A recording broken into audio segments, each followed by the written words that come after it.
Welcome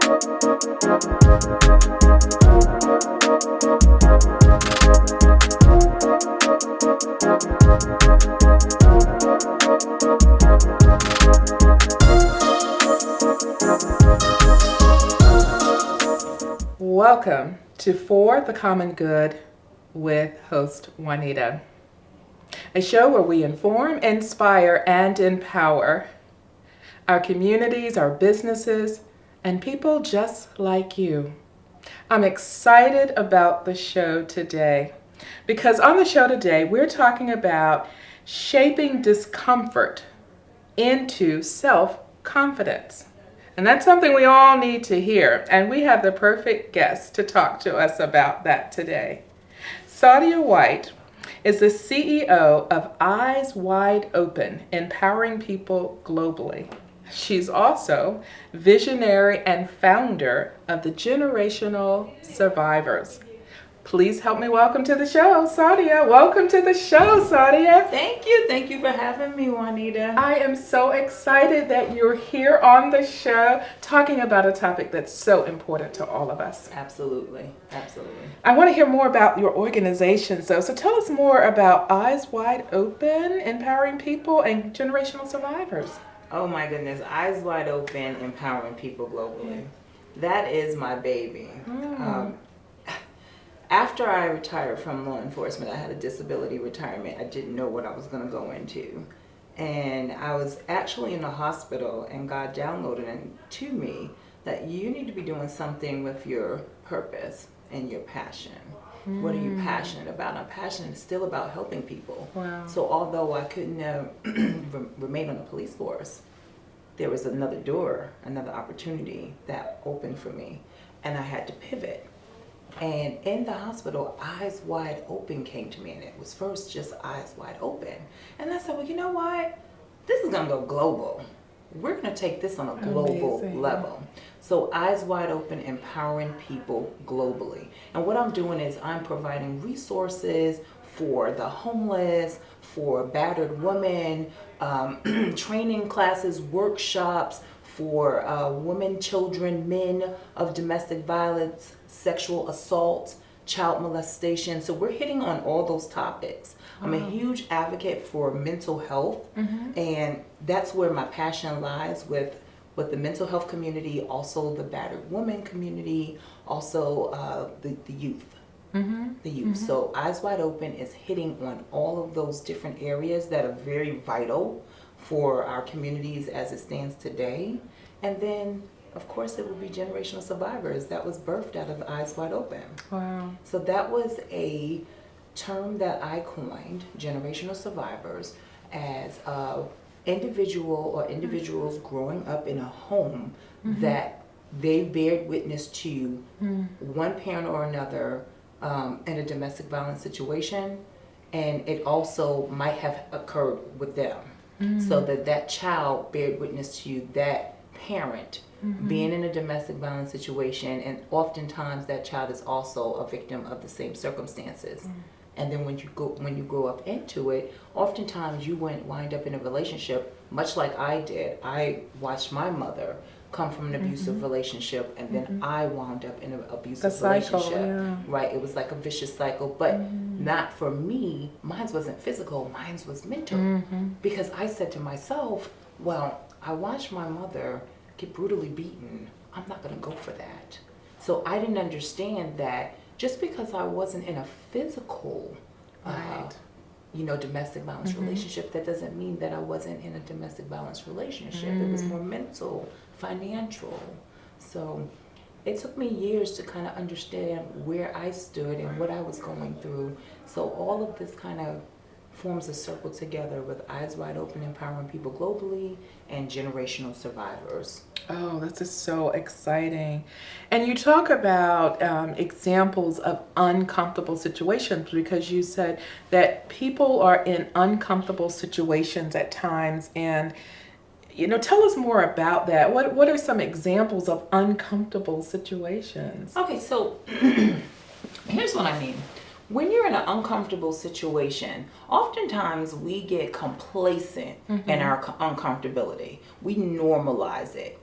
We make it a routine so that we don't have to face that discomfort, right? So I did that a lot. I noticed that I would remain silent. I wouldn't say much. I would go through what I had to go through, and I would just try to get through it, not really confronting the situation in my relationships, on the job, things that really made me feel uncomfortable. And I'll give you a prime example. I'm in a relationship. The gentleman is not doing me well, and I'm not speaking up for myself. I don't want the confrontation. He's not bad, but there is something there that I dislike, and I'm just normalizing it. I'm like, okay, it'll pass. And a lot of us do that. Oh, it'll pass. You know, I don't want to, you don't want to confront rock the boat, people right. saying. It's like, okay, he's not that bad. Right. Right? You're justifying it sometimes too, aren't you? Exactly. We kind of normalize it. We kind of normalize the routine a bit. So for me, I did that a lot. And I just feel like a lot of us do that. And that stops you from moving forward because you seem to settle in that situation. But that's so many people. Absolutely. That's why people don't elevate within their goals, because they're so busy normalizing their discomfort. You know, they're making it a routine, and it's like, I'm not going to confront this. So what happens is now you're stopping your progress, because that thing that you have normalized is the very thing that is obstructing you from getting to the next level. Right? Your level of elevation. We are empowered people, but we stop ourselves. We limit ourselves. And you feel that happened to you at one point. Absolutely. So you're speaking from experience. Absolutely. Right. Absolutely. I limited myself in things that I felt as though, I knew I could do it, but there were things that I felt like, okay, something is in my way. I don't know what it is, but I did. And I was just continuously normalizing the cycle. And until I confronted the situation for what it was, that was the only way I was able to move past it to elevate to the next level. That is so powerful. I'm thinking now over this past year with COVID and the impact that COVID has had on situations that might have already been fragile, people going through situations in their homes. And then on top of that, you've got the stressor of COVID coming in. And did you find in your circle that there were many more concerns among people with mental health, with issues of domestic violence, simply because COVID? I think I remember seeing you on a local television station on the news. Yes. And that was related to some of that. Absolutely. So during COVID, I came up with a show called Society Survivors, and where we were interviewing different people with their status, right? And the news took notice of it, and they wanted to interview me, asking me, well, we know that you interviewed a particular homeless shelter and battered women's shelter, the director of the battered women's shelter. And what we learned was, through COVID, of course the cases were going to be higher, but it didn't seem as though they were, because they weren't getting the calls. That's because they were home with their abusers. And they couldn't call. Wow. There was no other way for them to communicate with the outside world, being lodged in with their abuser. So that was the worst time. Yeah. Domestic violence was actually on the rise. Yeah. It had not stopped. And then child abuse was on the rise. You got to figure that the children were going to school, so they had their teachers to kind of assess the situation, counselors. Now they're at home with not only the abuser of their parent, but the abuser of them. So there was a lot going on, and mental health played a huge part. A huge part. So in your situation, how were you able to overcome? God plus therapy. And I always have a peace. People ask me, what's your peace? Money? Or would you rather have money, or would you rather have peace? I would rather have peace. Peace. Absolutely. And God is a part of my peace. Mm-hmm. I found myself through God. I found myself through therapy, and I linked those two together. It's not a bad thing. Powerful. Very powerful. It was very empowering for me to really realize who I was as an individual, right? Who is the real Saadia? Who is she? Mm-hmm. Not the defined Saadia that was molested as a child. Not the defined Saadia that went through a domestic violence relationship. But who am I? What's my power? What's my willpower? What's my power? Mm-hmm. That's awesome. On that note, we're going to take a short break, and we're going to be right back. Find your power.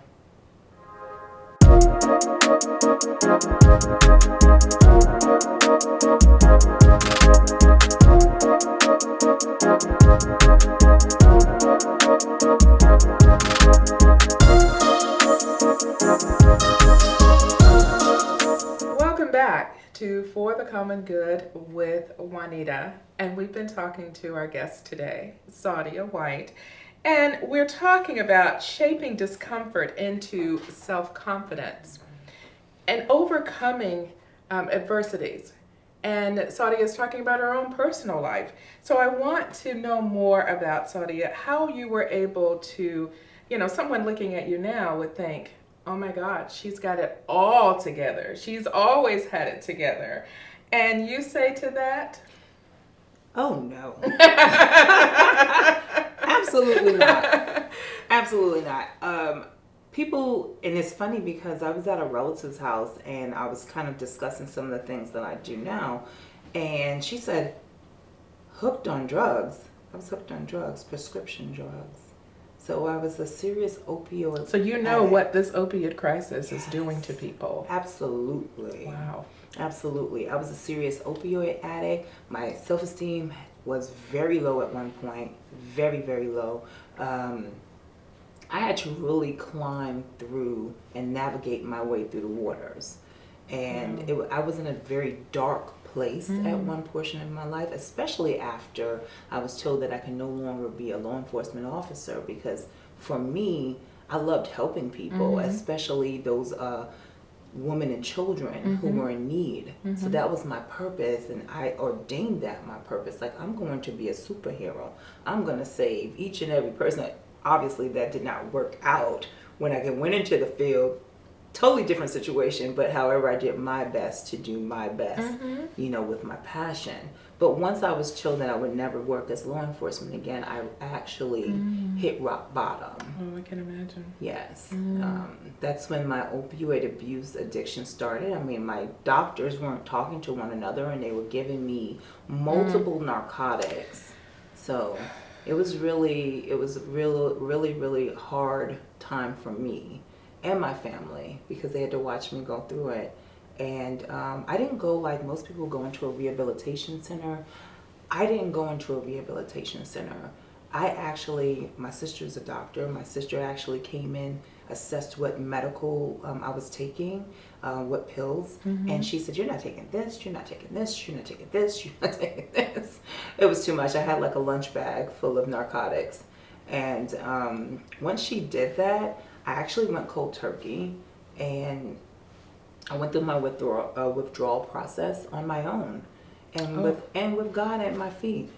He was there at the helm, because without him, I wouldn't have been able to get through this.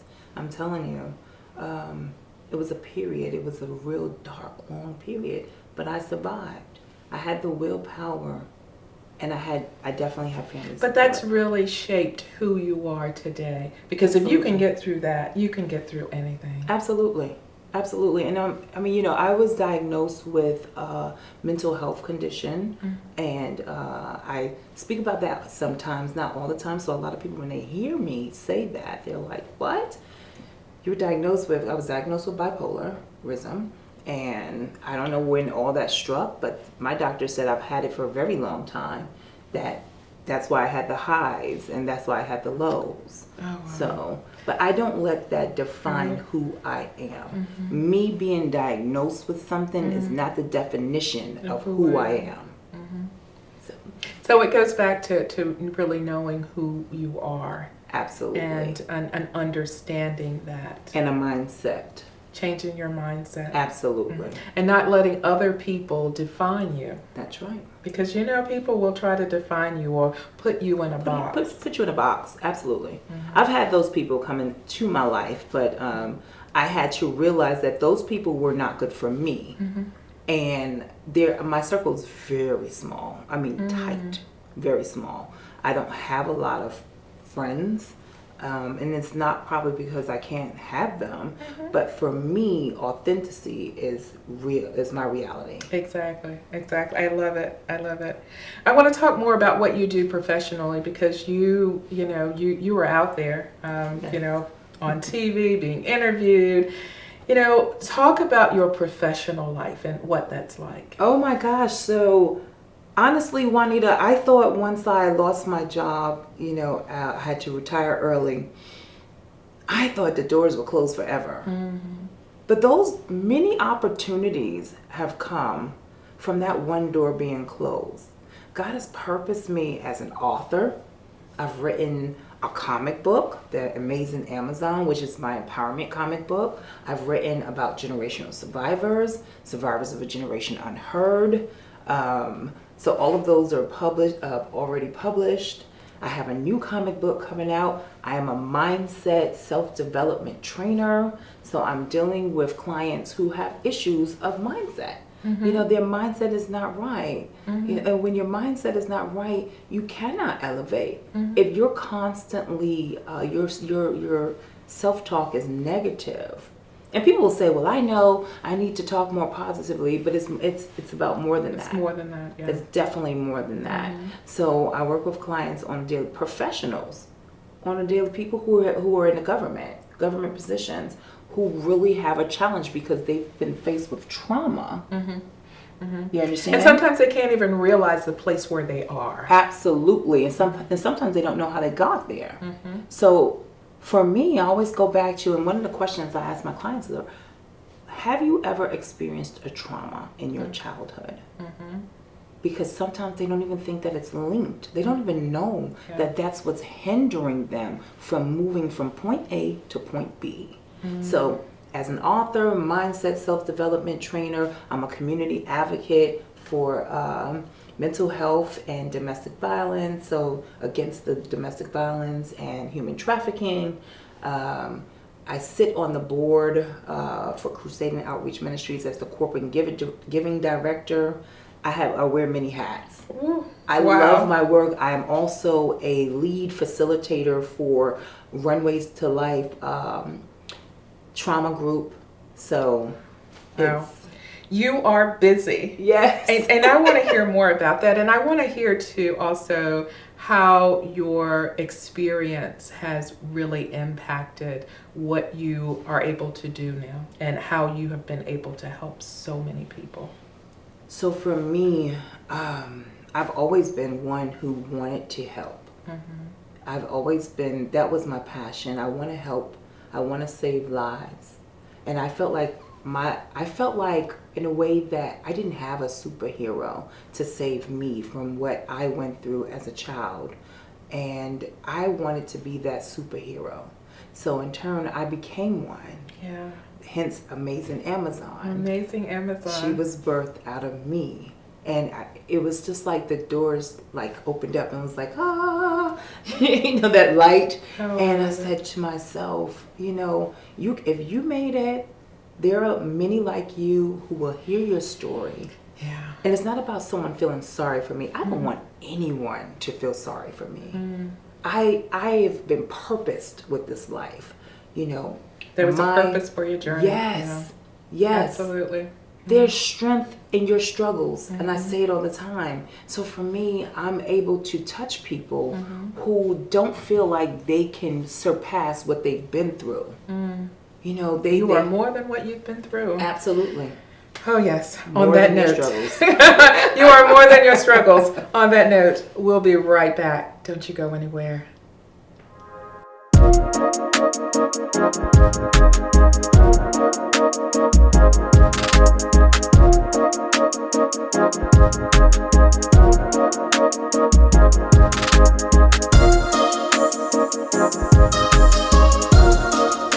Welcome back to For the Common Good with Juanita. And I've been talking to Saadia. Oh, we have had a very interesting conversation, shaping discomfort into self-confidence, overcoming your adversities. And this is so important to so many people with who've been traumatized for years in their life. And we're talking about overcoming that. So I wanted to ask you, Saadia, someone who's watching this show today, who may be in an uncomfortable situation, maybe they're masking their trauma, they're trying to be normal or trying to pretend that the situation is normal, what should they do? First of all, you have to recognize that you have a problem, that there is an issue somewhere in your life. And that's the first thing, coming to the realization that you do have a problem. That's the first thing. Because if you don't feel as though there's something wrong with your situation, then you'll never change it. You won't strive to do better. And so oftentimes people don't, because they're so busy masking. You know, they're comfortable, that goes back to normalizing the routine, that they're not seeing that there is an actual issue. So they'll never move forward. So you have to confront that head on. You have to say to yourself, there's something wrong here. I'm not going as far as I should be going. I'm stuck. So would it help to have maybe someone, a friend or someone else? Sometimes people have a hard time even understanding anything different about them if they're just looking at themselves. They're having a hard time understanding it. Maybe if they can talk to somebody or reach out to somebody. Absolutely. And see, that's where your peers come in. If you're not strong enough to realize it for yourself, if you have a good set of peers around you, they should be able to say to you comfortably, hey, there's something going on with you and you may need to seek help. But that's if you have good peers. Oftentimes you have peers that don't know how to say things to you because, again, it's uncomfortable for them and no one wants to be placed in an uncomfortable situation. So it's kind of difficult, you know, to rely on self. And that's why when people say self-care, what does self-care mean? Because if you don't know how to care for yourself, how do you identify with self-care? Exactly. See? And that's why there's so many broken people out here. Because a lot of them don't know how to identify with self-care. A lot of people don't know how to shut it down because they don't know how to pause and take a step back. I had to pause. I had to take a pause and really look at myself in the mirror and say, this is not where I want to be. And sometimes many times we're in the habit of pleasing other people or helping other people or we're a caregiver and we're doing so much and we're giving, but we're not replenishing any of that back into ourselves. Absolutely. Absolutely. That whole give. But what about myself? Because you're not being selfish for your needs. You have to be a little selfish about yourself. You do. It's okay to be selfish about you. Everyone should be selfish about themselves because then that's taking care of yourself. It's part of the healing process. Self-care. That's that healing journey that we all need to be on. So I want to talk about Saadia 5 years from now. Woo! You've done so much and you've had an impact on so many lives. What do the next 5 years look like for you? I mean, what is it that you haven't done that you'd like to do? Or is there anything on the horizon that you'd like to share with us? Well, Juanita, it's funny that you asked. So generational wealth is something that I'm creating. I'm on my road to creating generational wealth. And just that revolving door of where wealth is just at our helm. Because that's not something that's self-taught, especially in the African American families. So that's what I'm teaching my children, and that's what I'm striving for. I'm building so many amazing programs. Be on the lookout. So one of the best programs I have yet is The Uncomfortable You Will Build a Better You. That's going to be a phenomenal. You've heard it right here on For the Common Good. And 5 years from now, I'm looking at having a wealth of businesses and creating economic stability, throughout my community, and just drawing from there and really helping my community to realize that communities need to help communities and on a global scale. So this won't just be based here locally, but we're talking about globally. That's why we're eyes wide open, empowering people globally. Wow.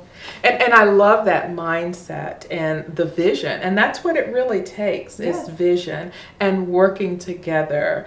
And if we work together, everything is possible. Absolutely. I mean, when you think about, we've just celebrated 100 years, Black Wall Street in Tulsa, Yes. Oklahoma. You look Yes. at the wealth of a community and what Yes. they were able to build, not just once, but more than once. Yes. But, we don't really spend enough time visualizing what can be and working together. So I love your vision and thinking about that, and then also thinking about the generations coming behind you. Absolutely. We definitely have to change the way we look as a people. And it's all about your mindset. It starts there.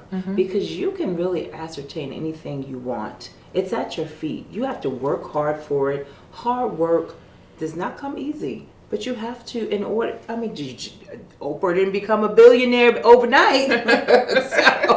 So, I look at people like her and I see my story, some of my story through her. And it really motivates me. That's right, because she and had a empowers very me. difficult childhood. Absolutely. She faced abuse. Yes. And look where she is And now. look where she is now. She really empowers me as a Black woman, especially, to say that, the skies are the limit. Yeah. There's nothing that you cannot attain, but you have to put your mind in the work-ins. Yeah. It's all about your mindset. It goes back to that. It's all about your mindset. Absolutely. Thank you so much, Saadia. How can people reach you? How can the viewers reach you? Okay, so I'm on Facebook. I'm on LinkedIn as Saadia White.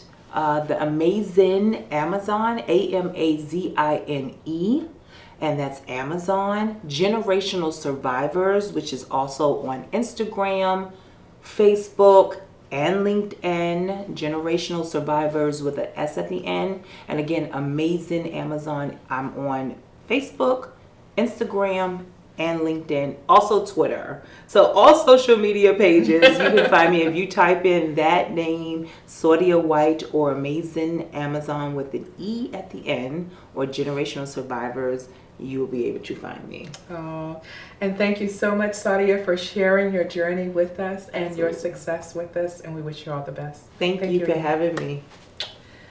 And thank you for listening to For the Common Good with Juanita. We'll see you next time.